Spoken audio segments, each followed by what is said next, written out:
In today's video, we're going to remove what's left of this varnish coating on this table.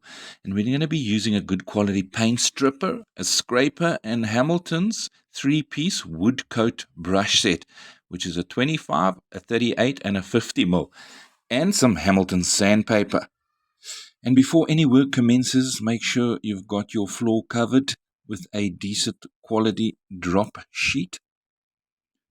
Using the 38mm wood coat brush, I'm now applying the paint stripper, and I'm applying it in a dabbing motion. And I'm going to let it dwell on the surface for at least 10 minutes.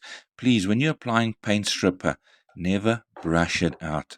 Put it on thick, workable area and keep the surface wet for at least 10 minutes.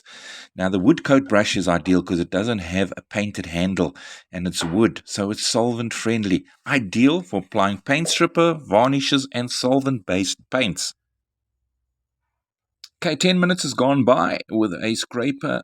There we go. The paint, well, the varnish, I should say, is coming off quite easily because there's not much left on the surface. The table is very worn. If you have a lot of coating on the wood, you might need multiple applications of paint stripper. I'd say maybe twice instead of just that one coat of paint stripper. But success so far. We're going to strip most of this all off, and we're working in sections. So we're going to remove this, dab the next section, and continue.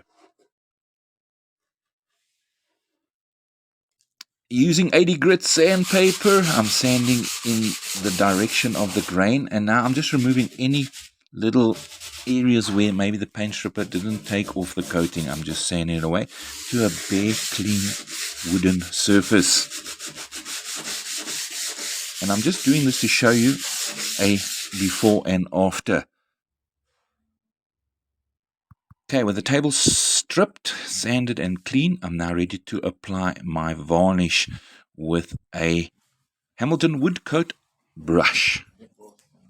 Now the key here is to paint a very thin coat. With a tabletop, I'd say 3 thin coats is ideal. So apply it very thinly and soft strokes. Don't press down hard on the brush because then you kind of leave drag marks. So a nice soft brush application, a thin coat, and with water-based paints, well, a water-based varnish that is, it's 2 hours between each coat. It's 2 hours later and we're applying a second coat. You can see the color intensifies. So with each coat, your color will progressively get darker. And there we go, done. 2 coats. Time to sit back and relax. I hope you've enjoyed this video. And if you have, please like and subscribe. From me, Bernie B, and Hamilton's Bon Appetit.